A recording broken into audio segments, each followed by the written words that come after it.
Hey everybody, welcome back to the channel. I'm Dane, your host. I hope that you're doing great wherever you may find yourselves, and blessings to all of you wonderful people out there. And welcome to part 3 of 3 in my celebration of the Yes album Relayer.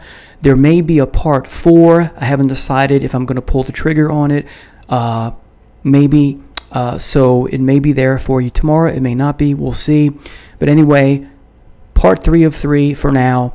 Celebrating the 50th anniversary of the Yes album Relayer. Let's go ahead and get started.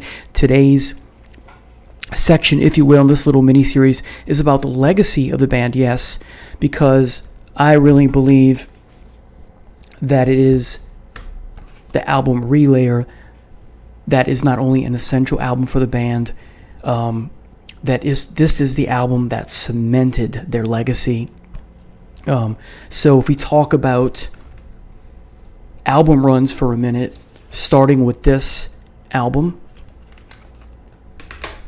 and then of course the next album is this one, then Close to the Edge, then Tales of Topographic Oceans, and then of course Relayer. But before Tales of Topographic Oceans, you get the wonderful live album Yes songs. So these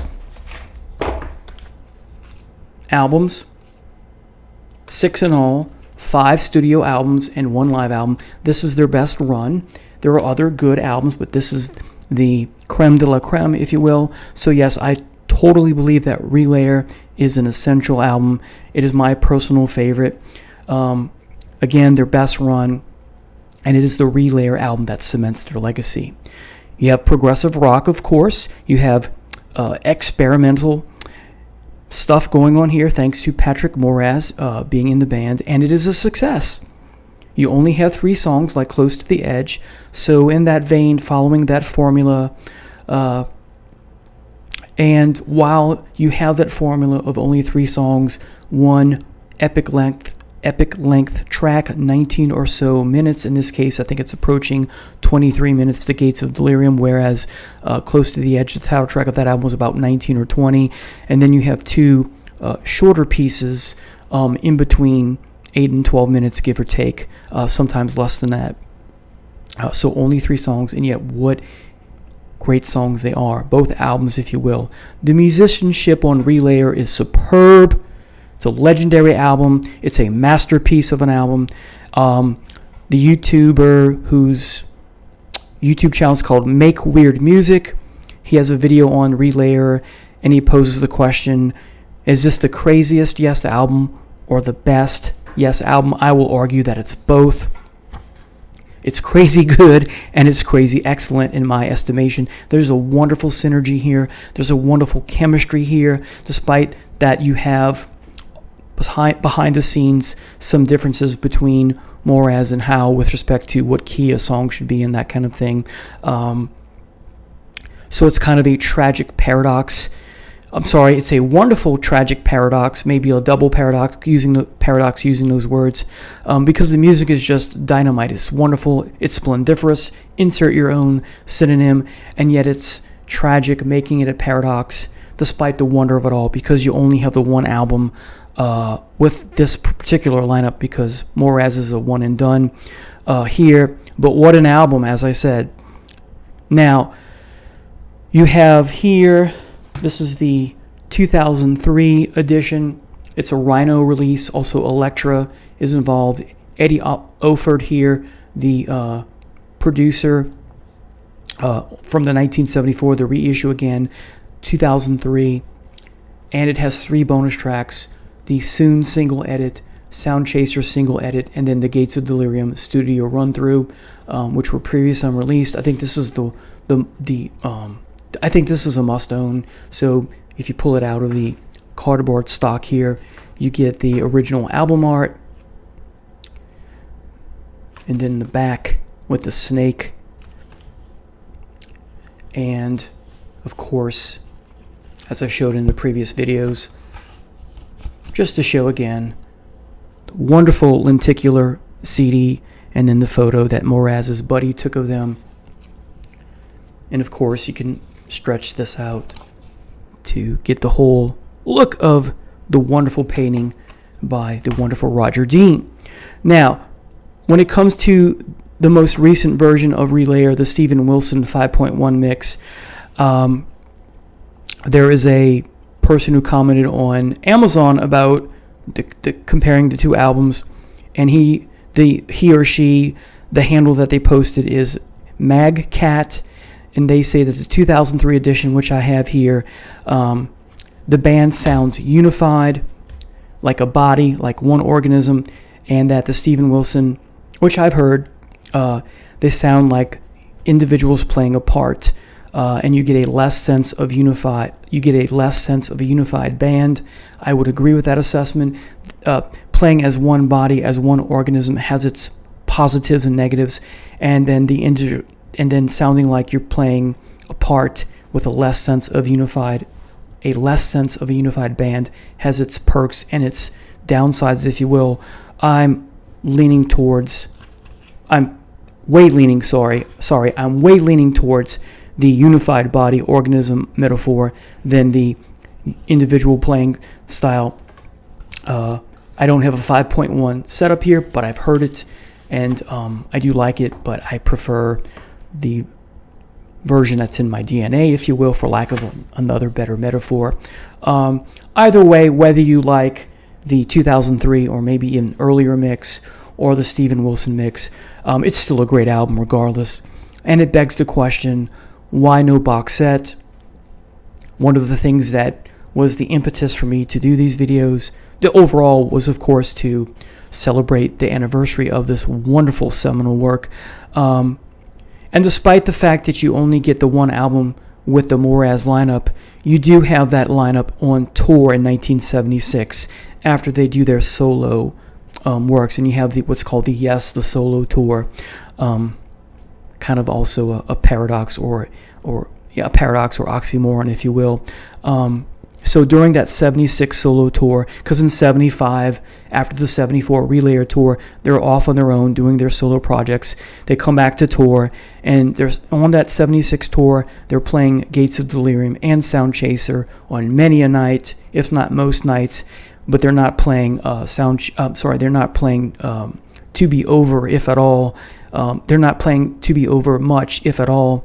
And so one of the bootlegs from the Jersey era is the Jersey City recording, and you can still find it. It's been called many things. I'm going to show you what I have, but again, it begs the question when the anniversary comes around, no box set. You did a box set for Close to the Edge, even though you had a box set before of 8 or 12 CDs of the same set list night after night after night. Make of that what you will. No box set for Tales of Topographic Oceans. That might be a good thing. Maybe not. Maybe some of us like me want the tour, some live material, at least one double live CD from a nice evening. But we don't have it. And same thing for Relayer. Why not a box set for the 1974 tour where you give us, the vinyl record again, or not, or just the CD, and, maybe this CD plus the Steven Wilson plus 3 or 4 live double CD nights. So let me talk about, with respect to the legacy, some of the live recordings that are out there that are not official releases, but they're available somehow either through a third-party seller on Amazon or Discogs doesn't do that, Amazon or eBay. And the 4 that come to mind for me is Live at Boston Garden, Live in Baton Rouge, again, all this is 1974, and then Live in Tulsa, 1974 as well, and then the 76 is the Jersey City recording. So I kind of have my own box set now, if you will, of Relayer, if you will, sort of, not really, and that's because a friend of mine, when I was complaining last year when, November 74 came around, November 1974 came around, November 2024 came around to celebrate the 50th anniversary of Relayer. No box set was available or announced or planned, despite having done Close to the Edge. I shared this with a friend, and lo and behold, a few days go by, there's a knock at the door, and she hands me these. Now, keep in mind, I made the cover art later, but they were just CDRs in a plain, case, double CD case. So she made me these, good friend of mine. Live in Baton Rouge, December 1st, 1974. I made the album art for this. And in the back, the set list, if you will, of most nights during that 1974 tour. As you can see, Firebird Suite, Sound Chaser, Close to the Edge, To Be Over, The Gates of Delirium, and You and I, Ritual, and Roundabout, the encore. And she handed me this.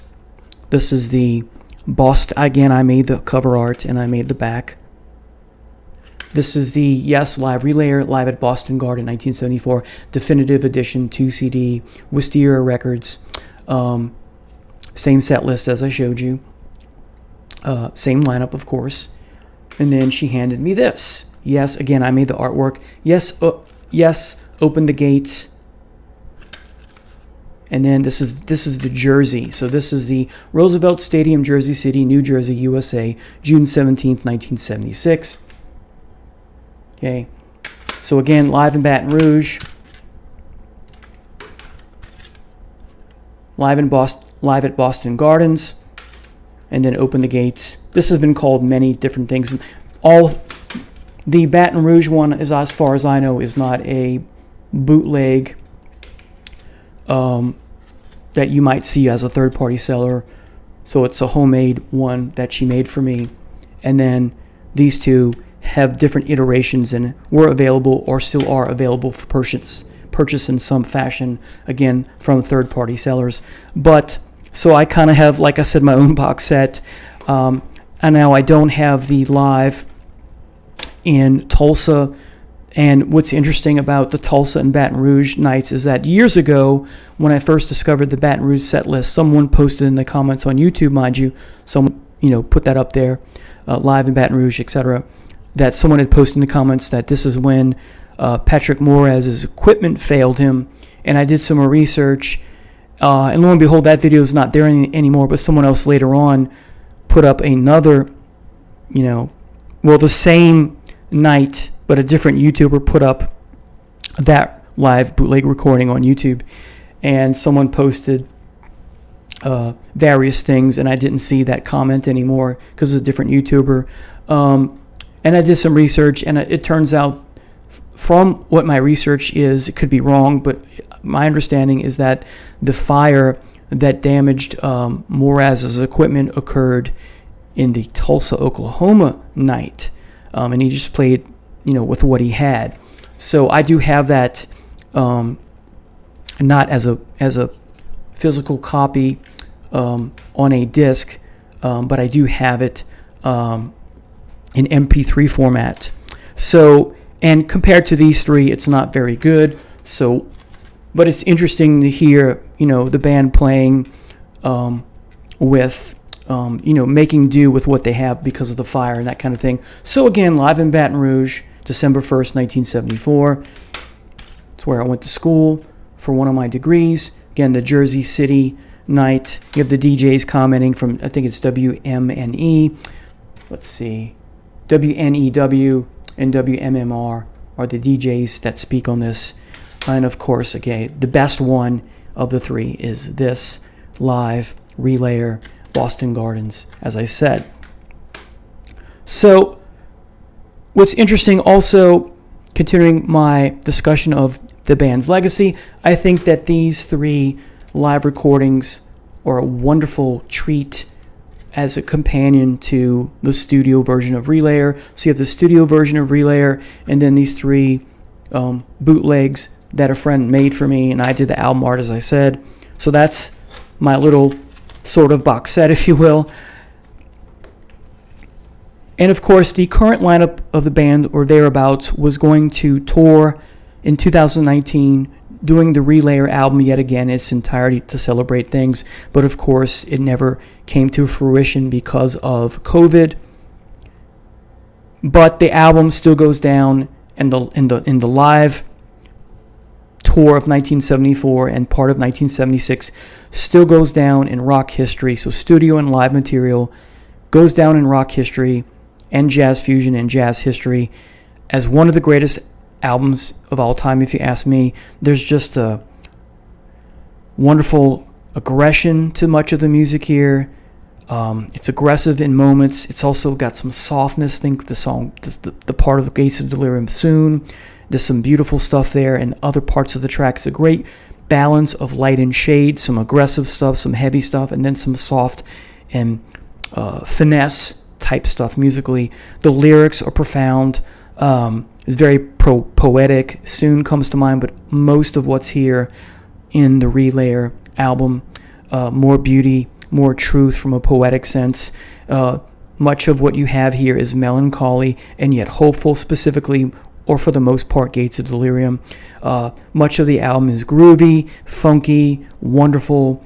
It fulfills, this album, I totally believe, fulfills the expectations of what a great, yes, progressive rock album is, or just in general of what a great, yes, album is, and a great progressive rock album. And at the same time, it explodes those wonderful expectations because we have a mixture of the familiar and a mixture of the new. Again, thanks to Patrick Moraz and the rest of the band as well, working in unison with him. I think here is where Yes goes above and beyond in their artistic endeavors and pursuits. An album to be proud of by all members of the band Yes. Okay?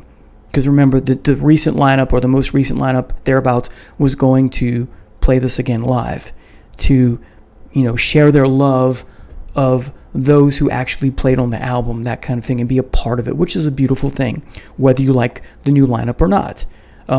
Even though I'm not a big fan of the new lineup and their recent recordings, I would have loved to have a live album of the Relayer set again in the new incarnation and see how good it would be and take a chance on that. So let me say again, this is an album to be proud of by all members of Yes, wherever they are in the timeline, if you will.